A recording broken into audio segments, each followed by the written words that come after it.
Egaa daawwattoota TV Oromiyaa magaalaa Torontoo akkasuma ONN ashamaa jecha guyyaa har'aa iddoon itti argamnu kuni waldayaa hawaasa Oromoo magaalaa Torontooti. Sababiin as jirruufis walgayii miseensota hawaasatii jira. Kan waan nutis asitti obbo Badrii argachuudhaan torbaan dhufus asitti sagantaan biraa manuma kana keessatti waan jiruuf jecha obbo Badrii irraa sagantaa torbaan dhufu kana baruudhaaf egaa asitti isa afeerree jirra. Egaa obbo Badriin hawaasa kana keessatti nama jaalatamuu fi nama kabajamu, nama bara dheeraa egaa hawaasni kun jalqabirraa haga ammaa keessa jiru jechuudha. Egaa obbo Badrii gaafiif deebii gabaabaa kan nu waliin godhuuf nu hayyamu keetiif galatoomi siin jenna. Isinis galatoomaan isiniin jaa. Tole gamee obbo Badrii akkuma durarratti ibsinetti sagantaattu asitti jira torbaan dhufu. Sagantaan kuni maali? Yoom ta'a? Kan fidee dhufu eenyu? Isa kanamee bal'inaan daawwattoota keenyaaf yoo ibsitu. Galatoomi sagantaan torbaan dhufu yoo rabbiin jee sagantaa filmii afaan Oromoo asitti agarsiisuudhaatiitu jira. Filmiin afaan Oromoo kunis obboleettii teenya Seenaa Soolomoontu dalagee filmiin kun maqaan isaa Xiiqii Jaamaa ammaan tan Noorz Ameerikaa keessa deemteeti isteetii adda addaatti magaalaa adda addaatti agarsiisaa jirti. Egaa kana keessatti gaheen saba keenyaa hedduu murteessaadha. Maali jecha aadaa keenya guddisuudhaaf, afaan hogbarruu keenya guddisuudhaaf, artistoota keenya gargaaruudhaaf sabni keenya artistoota kana waan isaan dalagan dhufnee laallee irraa gammannee gargaaruun aadaa keenya guddisuudhaafis hogbarruu keenya guddisuudhaafis hedduu murteessaadha. Kanuma naannawa adda addaatti godhaa jiranii nutis isuma kana torbaan dhufu gaafa Juun 29 galgala za'a boodaa jechuudha.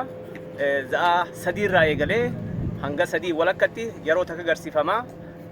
Afur irraa qabee immoo hanga 5 fi wayitti yeroo takka agarsiifamaa jechuudha.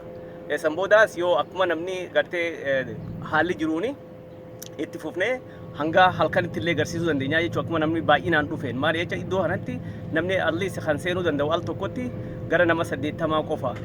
Egaa kanuma. Fiilmii kana laaluudhaaf namni illee akka dhufuuf addee Seenaa Soolomoon namuma muuvii qofa qopheessitu osoo hin ta'in nama gahee ishii qabsoo Oromoo kana keessatti illee taphatte. Mee isarraa xiqqoo gabaabaa waan jettu qabda waa'ee ishiidha. Dhugaadha wanni hedduun akkuma nuti hundinuu beeknu Seenaa Soolomoonis akkuma qeerroodhaa fi qarree Oromoodha bara mootummaa san jiisuu keessatti nama gahee isii taphatte isiinis akkuma artistoota biraa qarree fi qarree teenyaatti nama mana hidhaatiis warra kaanii wajjin dandame tarii isin irraan lubbuudhaan jiraattee waan kanaas hojjettee muuvii kanallee filmii kanallee achuma nama hidhaa keessatti barreessitee jirti. Kanuma namni hundinuu beeka jeetiin abdadha. Tole gaa obbo Badrii hedduu galatoomii yoo waan maayii uummataan waan jettu qabaatte. Dhugatti gaa wanni guddaan kan jiru namni hundinuu ni beekna. Aartii teenyaa fi warra gara biraa hoggaa wal cinaa qabnu hedduudha nuti boodatti hafnee jira. Akkuma gara gartee ekoonoomiitiinis taanaan karaa biraatiinis taanaan namni tahe jedhee tikeeta kanas bitee dhufanii laaluun hedduu barbaachisaadha. Kanuma gaa wanni walitti himni jiru wal yaadachiisuma. Gaa guyyaa sabtii dhuftu yoo rabbiin jee gaafa 29 asumatti akka wal agarruun waamicha isiniif godha ulfaadha.